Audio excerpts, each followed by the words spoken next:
ఒక్కసారి కొమ్మూరి గోల్డ్ కి కాల్ చేయండి. తాకట్లో ఉన్న మీ బంగారాన్ని విడిపించి మార్కెట్ ప్రైస్ కి వాళ్ళు కొనుక్కుని మిగతా డబ్బులు మీకు ఇచ్చేస్తారు. నిజామాబాద్ జిల్లాలో హార్పిక్ ఘటన మరువక ముందే మిల్ మేకర్ ఖరీదు పెట్టి భర్తని చంపాలనుకునే భార్య ఉదంతం అయితే బయటికి వచ్చింది.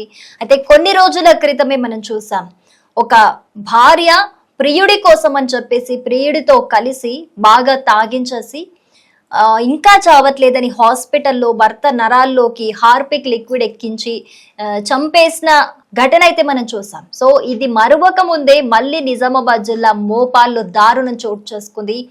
తన అఫైర్ కి, తన అక్రమ సంబంధానికి అడ్డంగా ఉన్నాడని చెప్పేసి మిల్ మేకర్ కర్రీలో గడ్డి మందు కలిపేసి అత్తను భార్యను చంపడానికి యత్నించింది ఒక భార్య. అయితే ఆ భార్య పేరు సోని అని తెలుస్తోంది. దీనికి సంబంధించి మోపాల్ పిఎస్ లో కూడా కేసు నమోదైనట్లుగా అయితే తెలుస్తోంది. అయితే అసలు ఏం జరిగింది అనంటే, సోని అనే భార్య ఉంది, భర్త ఉన్నారు. వీళ్ళు పొలంకి సంబంధించి పని చేస్తున్నట్లుగా అయితే తెలుస్తోంది. అయితే పొలం పనులకి వెళ్ళిపోతాడు భర్త రోజు ఉదయము. సో భర్త పొలం పనికి వెళ్ళిపోయినప్పుడు భార్య పొద్దుననగా బయటికి వెళ్ళి సాయంత్రం వేళ దాకా ఇంటికి వచ్చేది కాదట. ఈ ఉదంతం అయితే చాలా రోజులుగా జరుగుతూ ఉంది.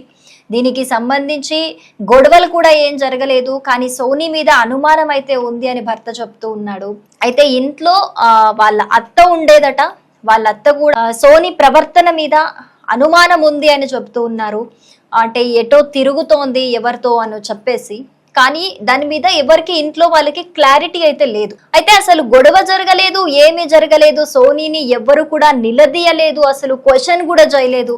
కానీ ఉన్నట్టుండిగా నిన్న మిల్ మేకర్ కర్రీ చేసి అందులో గడ్డి మందు కలిపేసి ఇటు భర్తకి అలాగే అత్తకి కూడా తినిపించింది. కానీ తాని మాత్రం తినకుండా వేరే ఏవో టీలో టోస్లు అవి ఇవి తినేసి వెళ్ళిపోయినట్లుగా అయితే తెలుస్తోంది.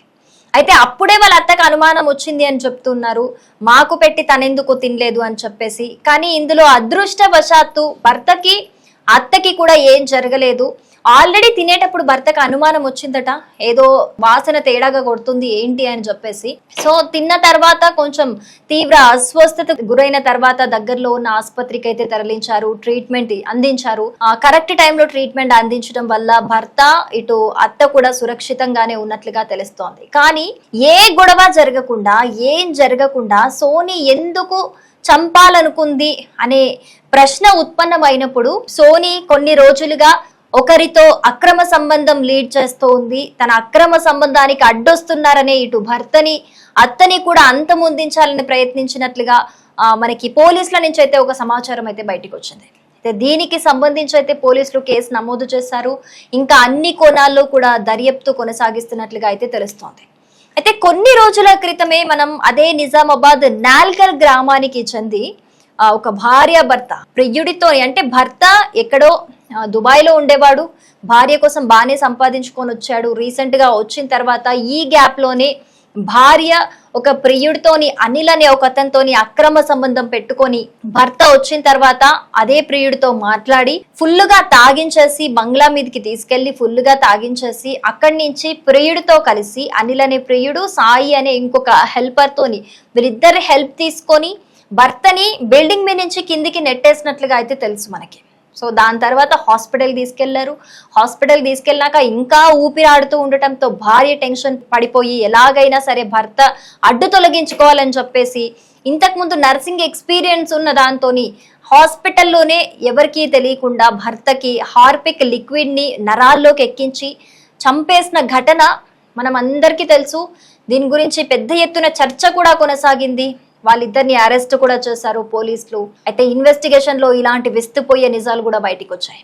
సో ఈ ఉదంతం అంతా కూడా మనం మరవక ముందే, ఇలాంటి ఒక షాకింగ్ ఘటన మనం మరవక ముందే మిల్ మేకర్ కర్రీలో గడ్డి మందు పెట్టి చంపాలి అనే ఆలోచన నిజంగా ఒక భయంకరమైన ఆలోచన. ఇది అసలు ఎందుకు భార్యలు సమాజంలో ఇలా ఆలోచిస్తున్నారు అని తెలియని ఒక పరిస్థితి కనిపిస్తుంది. నిజంగా ఇది ఒక ప్రమాదకరమైన ఆలోచనలు చేస్తున్నారు భార్యలు. ఏదో డివోర్స్ ఇస్తే అయిపోయేదానికి ఇప్పుడు భర్త నచ్చలేదు, వేరే ఎవడో నచ్చాడు, వాడితో అక్రమ సంబంధమే హాయి అనిపిస్తోంది, బాగా అనిపిస్తోంది. సో భర్త కన్నా వాడే మంచిగా అనిపించినప్పుడు అదేదో భర్తకి చెప్పి నాకు నీతో ఉండడం ఇష్టం లేదు, నేను డివోర్స్ తీసుకోవాలనుకుంటున్నాను, మనం విడిపోదాము అని చెప్పి భర్తకి ఒక మాట చెప్పితే అప్పుడు ఏం రియాక్ట్ అవుతాడో అర్థమవుతుంది కదా. అసలు భర్తకు ఒక మాట చెప్పకుండా ఏం చెప్పకుండా అడ్డున్నాడు అని వాళ్ళే డిసైడ్ అయిపోయి ఇప్పుడు 10 మంది భర్తలు ఉన్నారు అనుకోండి, వాళ్ళలో డైరెక్ట్ వెళ్ళి చెప్తే ఖచ్చితంగా ఒక 8 మంది సరే నాతో ఇష్టం లేనప్పుడు నేను ఎందుకు సంసారం లీడ్ చేస్తాను అనుకొని రియాక్ట్ అవుతారు. అలాంటప్పుడు డివోర్స్ ఇచ్చి వెళ్ళిపోయినాక హ్యాపీగా అక్రమ సంబంధం ఉన్న వాళ్ళతోని రిలేషన్ లీడ్ చేసుకోవచ్చు కదా. ఎందుకు దానికి అమాయకమైన భర్తల ప్రాణాలు తీస్తున్నారు అనేది నిజంగా ఒక అర్థం కాని ప్రశ్న ఇది. ఈ ప్రశ్నకి అసలు ఎన్ని రోజులకి సమాధానం దొరుకుతుందో కూడా ఒక అర్థం కాని పరిస్థితి అయితే ఈ సమాజంలో నెలకొంది అని చెప్పుకోవాలి ఈ రోజుల్లో. అసలు భర్తకి చెప్పి ఒక మాట నేను ఉండాలనుకోవట్లేదు అని, లేకపోతే డైరెక్ట్ ఇంట్లో నుంచి వెళ్ళిపోతే అయిపోతుంది కదా, దానికి ప్రాణం తీయడం ఎందుకు? ఆ ప్రాణం తీసిన తర్వాత ఖచ్చితంగా నిజం నిప్పు లాంటిది, ఏదో ఒక రోజు బయటపడుతుంది. నిజం బయటపడ్డ తర్వాత మన పరిస్థితి ఏంటి? ఒక నేరం చేశాక నేరస్తురాలు అయిపోతారు కదా. ఏదో ప్రియుడి కోసం త్యాగం చేసిన ప్రేమికురాలు అని చెప్పేసి చరిత్ర గుర్తుపెట్టుకోదు, నేరస్తురాలను మాత్రమే చరిత్ర గుర్తుపెట్టుకుంటుంది. ఈ ఒక చిన్న విషయాన్ని చాలా మంది మహిళలు ఎలా గుర్తుపెట్టుకోకుండా వ్యవహరిస్తున్నారు అనేది నిజంగా ఒక భయంకరమైన ప్రశ్న ఉత్పన్నమవుతోంది. భయంకరమైన పరిస్థితులు కనిపిస్తున్నాయి ఈ రోజుల్లోని కొంతమంది భార్యలను చూస్తుంటాయి.